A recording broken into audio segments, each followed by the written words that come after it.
आज आप बता ही दीजिए कि अखिलेश यादव ने ऐसा क्या किया कि ओपी राजभर ने उनका साथ छोड़ दिया।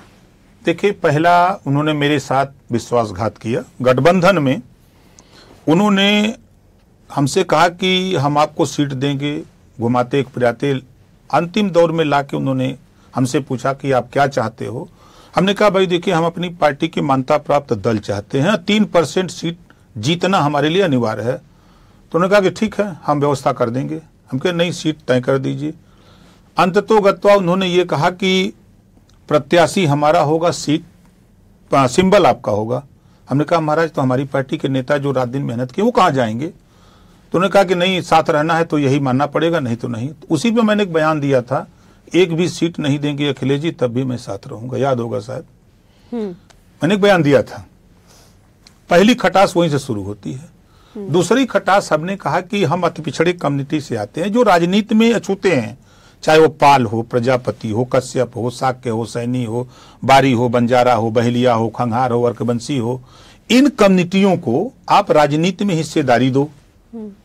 एक भी बात नहीं मानी। मैंने पहले चरण में ही चुनाव जब सीट नहीं दिया, दूसरे में जब नहीं दिया टिकट इन लोगों को, तो हमने कह दिया कि माननीय अखिलेश जी, अब मैं जा रहा हूं अपने क्षेत्र में, अब सरकार नहीं बनेगी।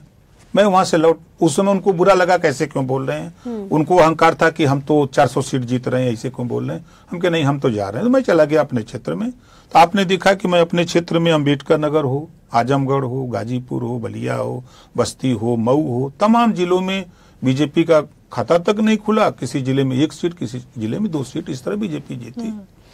तो उसके बाद फिर हमारा इनका बाई इलेक्शन आजमगढ़ में होता है, तो आजमगढ़ चुनाव में हम पूरी ताकत के साथ लगे। मैंने कहा कि आप आओ, यहाँ हम 10-12 हजार वोट से हार रहे हैं, आप आ जाओगे तो हम लोग जीत जाएंगे। नहीं गए। उसी पर मैंने कहा कि मैं 46-47 डिग्री टेम्परेचर में यहाँ गांव में घूम रहा हूँ, आप एसी में बैठ के आनंद ले रहे हो, एसी से निकल के जब तक बाहर नहीं आओगे तब तक राजनीति अब नहीं होगी। ये बात उनको बुरी लगी। वहीं से इन्होंने कहा कि अब ओम प्रकाश राजभर हमारे साथ रहने लायक नहीं है, वो हमारे ऊपर कटाक्ष कर रहा है। फिर घटना हुई, राष्ट्रपति का चुनाव का बिगुल बजा।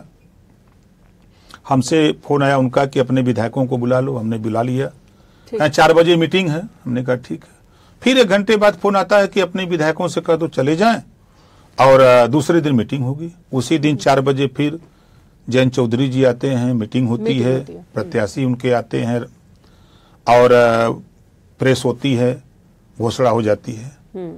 फिर हमने जब ये देखा टीवी पर तो मैंने फोन किया, तो उन्होंने हमसे कहा कि आप जहां जाना चाहो स्वतंत्र हो। यानी कि उन्होंने बार बार धोखा दिया। हाँ। बार बार धोखा दिया। ठीक है, लेकिन एक सवाल बनता है, पहले बीएसपी के साथ, फिर बीजेपी के साथ, फिर एसपी के साथ, वापस बीजेपी के साथ, ओपी राजभर का हृदय परिवर्तन बार बार होता है। देखिए, दुर्भाग्य इस देश में है कि कमजोर के ऊपर उंगली सब लोग उठाते हैं। समाजवादी पार्टी बहुजन समाज पार्टी से समझौता किया 1993 में।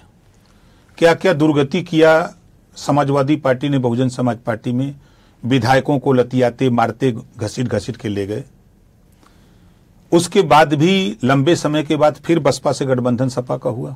दूसरी बार कांग्रेस से भी गठबंधन हुआ, सपा बसपा का। बसपा का बीजेपी से 2-2, 3-3 बार गठबंधन हुआ सरकार बनाने के लिए। बड़े लोग, बड़ी पार्टियां करती हैं तो वो रासलीला दिखता है, छोटी पार्टियां करती हैं गठबंधन तो करप्टेड